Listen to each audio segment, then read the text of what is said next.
The Pixel 9 Pro series phones, I think, are the best phones that Google has ever made. I think finally we can officially say it's the best of the best. And before, I kind of reserved that for like the Pixel 4 XL, Pixel 2 XL.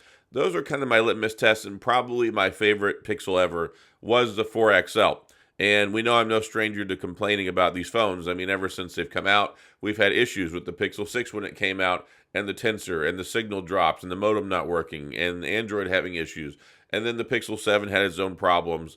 And then the Pixel 8, it had heat issues, it had battery life issues. Like, it had issues scattered across the board, too. Of course, it's gotten better. Like, we were making progress along the way. And now with the Tensor G4, I got to say, like, it feels great. I haven't had any issues with it. I've used this, either this or the Pro, basically every day since I bought these phones, and it feels no different than using an iPhone 16 Pro. It feels no different than using an S24 Ultra, except it feels snappier. Like, when I'm using this phone and I'm using Android 14 and I'm going through the motions, and like when I'm using this phone and I'm going through the motions, and I'm using the screen, and like everything just feels so tight, so well polished. And yeah, I wish that Android 15 were here, and it will probably be here. I think October the 15th is the date that I'm hearing, and it looks like we're probably going to get it.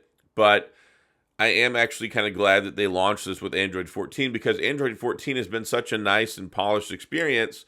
To go ahead and launch with that, I don't think was the worst thing ever. I mean, I think that it looks a little bad because they should have had it ready, I think. But at the same point in time, we want to have a better experience than just to have a number, right? I think more people would be frustrated with the experience to have Android 15 if it showed up and it wasn't ready than people are to have Android 14 and it be working flawlessly. Like, I've had no issues. I've had no heat issues. The signal's been great. Battery life has been solid. And actually, battery life is supposed to get better with Android 15.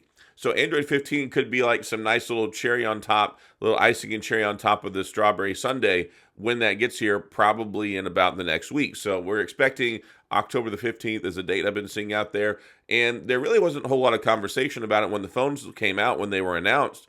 I think they really wanted to focus on the hardware and the Gemini stuff. But we're going to have some new features there. We're going to have some new updates there, some more polish and refinement. So I'm excited about that. But from day one, and I've said this multiple times, ever since I've taken this phone out of the package and took a look at it, start using it, it's the best looking flagship this year. And it's also been the most fun and the most refreshing experience that I've had. When you take a look at Samsung, when you take a look at iPhone, when you take a look at Google, it's like a completely different experience for me using this phone than just moving over from the Pixel 8 Pro that we had last year. I don't know what it is, but everything they've tightened up and polished, and the Tensor G4, I think, is the real deal. And I still get people, these ignorant comments in the comment section. Oh, the Tensor chip, it's a 3-year-old chip, it's a mid-tier chip. But just stop it, please, already. It just makes you sound and look bad. Like, it's not anywhere near the truth whatsoever. But it's funny, though, because even like an Apple video, people call it iCrap. They say it's terrible with the Samsung. Like, there's so many people that just want to complain for the sake of complaining, and you'll really just need to find a new hobby. So the Tensor G4 is a fantastic chip. Got a new modem. The modem is fantastic. The battery life has been good, and it runs great. Now, are you going to get like 100% experience running Genshin Impact? Maybe get a 90-95% experience, but that's going to be few and far between for most people. But I think it makes up for that whenever you take a look at other things like the camera features that it has available to it. Gemini, of course, people want to harp and go, oh, well, it can't do this as well. Well, you take a look at the iPhone and it still has no AI features, which just runs circles around it, right? And I think this is the best selfie camera out of any phone we've got this year. And I think it's probably the best selfie camera, period, in the smartphone market. It's got 16 gigs of RAM instead of 8. So you're not going to have to worry about that running out of RAM in 2 years and then Apple charging you more money to upgrade to a bigger phone. So, like, there's give and take. Yeah, it's got a 3.15 gigahertz processor. That's fine. I'm sorry it's not 3.36 like you get with Samsung, right? So it's one of those things where it's such a good phone. You need to look at it for what it's designed for, what the experience is like. And when I tell you, like, all I use is flagship phones. Unless I kind of jaunt off the path a little bit and I review like a mid-tier phone that you guys and gals want to see. But I use flagship phones day in and day out. iPhone 16 Pro Max, S24 Ultra, Z Fold 6. all these different things. So when I tell you that this phone is just as good, it runs just as well, and in many instances, it feels snappier. One UI and iOS have a little bit of lag that's built into them, like kind of like this. I guess they kind of try to make the smoothness effect with the animations, because of Apple's had to do that for the longest time to make up for the fact that they use a 60 hertz screen in the majority of their phones. There's just something that's snappy and polished and refined about this one, and the 120 hertz definitely feels a lot better. I've been using the 120 hertz, the Pro Motion, on my iPhone 16 Pro Max, and a lot of times it pisses me off because it feels choppy.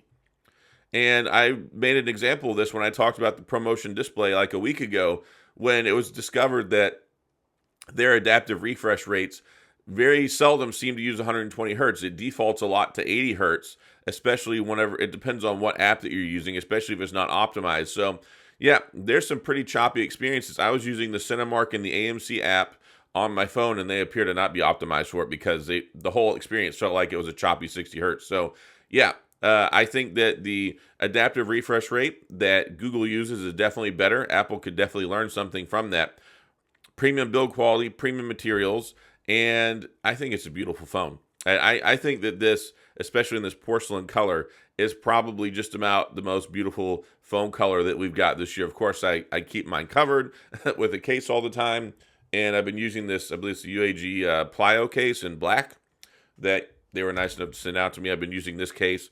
Of course, that's not sponsored. They don't pay me anything. They just send me stuff all the time and like, just share it on the internet. I'm like, all right, whatever, cool, thanks. Not that I don't have my Spigen Liquid Air that I already bought for it. But yeah, from a premium build quality perspective, from a looks perspective, like the only thing that really irks me about this phone is I still don't like that the volume rocker and the power button are reversed from the rest of the world. Yes, I know it's been like that for basically ever, but I still don't like it. If you use this phone on a daily basis and you only use a Pixel, there's nothing wrong with it whatsoever. When you're a tech reviewer like me, and I carry 2 or 3 phones at a time, and all of them are the reverse from this, it does cause me some like mental judo problems when I'm trying to remember which button I need to press natively when I pull my phone out of my pocket. So yeah, from a reviewer perspective, I don't like it. But if you are a one phone person, then this is no issue for you whatsoever. I mean, it does create a little bit of a learning curve whenever you move straight over, but otherwise, it's not that big of a deal. And yeah, I still don't know if it's UFS 4 or UFS 3.1. I don't think that's still been disclosed anywhere. But the more of the story is it doesn't really matter. Like it seems like it runs just fine. Whether you're doing AI stuff, whether you're doing some gaming, whether you're just running the phone normally, I've had a really good experience with this phone, and it's nice not to have stuff to complain about for once. I've been complaining more about Apple and Samsung lately because, Samsung is letting everybody catch up and pass them. The iPhone is behind in the AI department. They're late to the game with their Apple Intelligence. It's not going to be out till later. They're still putting 60 hertz in their phones. Samsung has basically let everyone in the folding phone department catch up to them and pass them in several different ways. So I've had a lot more complaining to do about them lately, but it's refreshing, especially if you've watched a lot of my Google content over the last couple of years. Like, yeah, I usually have something to complain about, and I haven't found anything to complain about yet. I mean, nothing worthwhile anyway. I'm not going to complain about the button. I'm not going to make a video about that. Or the fact that it has 128 gigabyte storage and a Pro phone that costs $1,100. Yeah, I wish that they would start with 256, at least in the Pro Max, right? But nope. This has been, I think, the polished best flagship experience that I've had in a smartphone this year. And it's really nice to finally be able to say that about a Google Pixel phone because I haven't been able to say that before, and it's really nice. Oh, actually, there is one thing. So the portrait shots, we need a software update for that on the camera to kind of mess with some of the fringing around the edges. They still aren't quite perfect whenever it comes to the portrait shot. So that's the one thing I guess I could complain about. But otherwise, the regular shots look great. I've been happy with the video, especially on the selfie. The selfie definitely took a big step up this year, and I think it's very noticeable. And I think not enough people are talking about that. Like the selfie quality, especially in the video department, has been fantastic. The microphones are good. And the Tensor G4 has been a really good experience. Like it feels just like using a Snapdragon or an A-series chip with Apple. So yeah, if you've been on the fence about it, if you've been wondering, if you wanted to see something a little more long-term, I mean, I've had this over a month now, and Yeah, I think they did a really good job. So that's all I've got in this video. If you have any questions, comments, concerns, gripes, complaints, all that good stuff, you know where to go. If you enjoyed the video, please hit the like and the subscribe button and the little notification bell if you want updates when new videos come out. And I apologize, my voice is a little more grainy than usual. I've been fighting this, I guess, sinus infection for like the last 2 days now, as like all the ragweed pollen got blown down here to Houston from the Midwest with that cold front that dropped the temperature from 92 degrees to 89 degrees, which I appreciate, by the way, as we get into the middle of October. But I am like deathly allergic to ragweed, and it's really been messing me up the last few days. So I apologize if I sound crappier than usual, but hopefully I'll work through this in the next few days. So anyway, that's all I got. If you have any questions, comments, gripes, concerns, like I said, you know what to do. And as always, thanks for everything.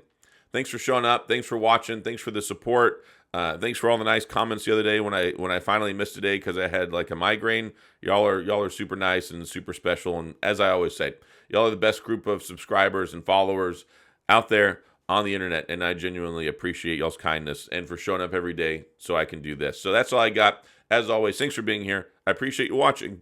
I'll see you guys next time.